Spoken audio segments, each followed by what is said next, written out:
What does it mean to live in readiness of his coming? Fortunately, right on the heels of those instructions from Jesus about you're not going to know the day or the hour, so be ready, he gives 4 parables, 4 stories that I believe are his way of saying, this is what it looks like to be watchful. This is what it means to be ready. And so today, we start that series. We're going to look at the first of those 4 parables of the master and his servant.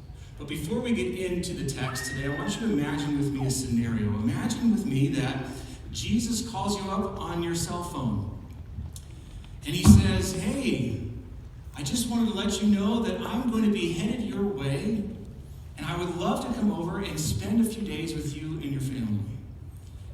And you're like, Jesus, sure, we'd love to have you. I mean, it's not every day you get a call from Jesus. And then he says he wants to come to your house and stay for a little while.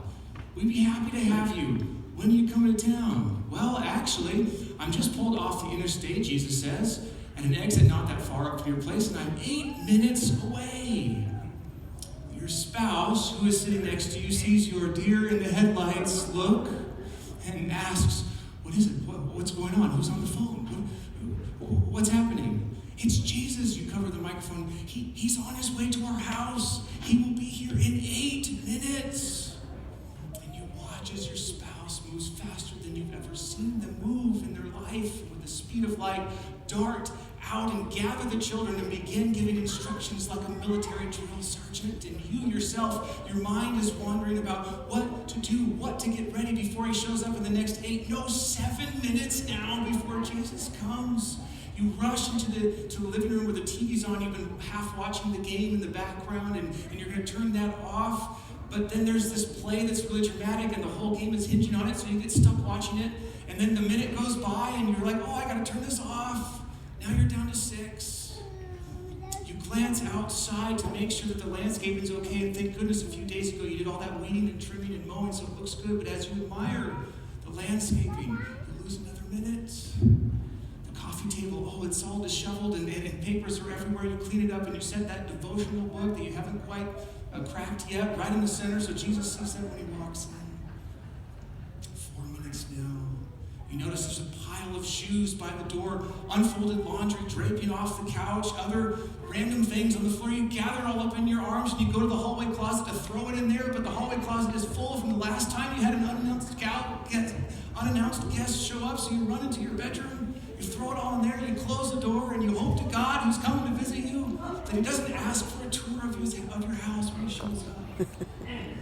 Then you think, oh, I got to prepare something for when Jesus shows up, a nice treat, a refreshment, and you run downstairs to the kitchen, and you're now down to just 3 minutes. And you see that there's dishes in the sink, you open the dishwasher, oh, I forgot to empty it, I got to wash these by hand, and you're thinking, what can I prepare for Jesus before he comes? And you're thinking, well, there's a lot of junk food in the fridge in the pantry right now, I got to throw all that out so Jesus thinks I have healthy eating choices, and now you're down to 2, and the table still needs to be cleared, the counters need to be clean, and then you think, it hits you, what about me? What about my own heart? What do I need to prepare for myself to see Jesus? When was the last time I prayed and asked for forgiveness and repented? I better get right with God before he comes over.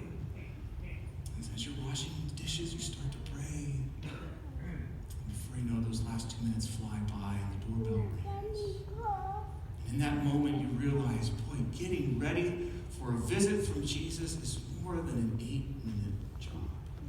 But you say to yourself, I just didn't bother getting ready earlier because I didn't know that he was coming over so soon. Family, I want to ask you a question today, a question I'd like you to ponder. It's a question that I've been pondering this week as I've thought about what it would be like if Jesus called me up and said, hey, Dad, I'm coming to your house in 8 minutes. It's a question I pondered as I studied the parable that we're going to be looking at today. And that question is this. How important is it that Jesus' return be soon for you to live a faithful life? How important is it for your life of faith that his coming be soon?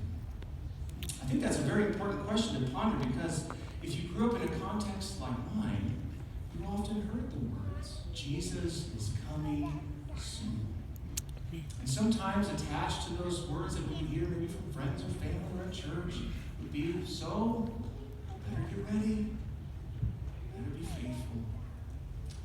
Those were words that I heard growing up and words that I think were said long before I came onto this earth.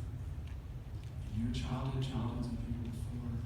These are words that I've heard uttered pretty frequently over the past few years from different friends and family as they watch events unfold around us. But you know, the declaration that Jesus is coming soon is also not a new concept, just our day and age and generations, but also the New Testament believers articulated that, declared that. One biblical example is the church in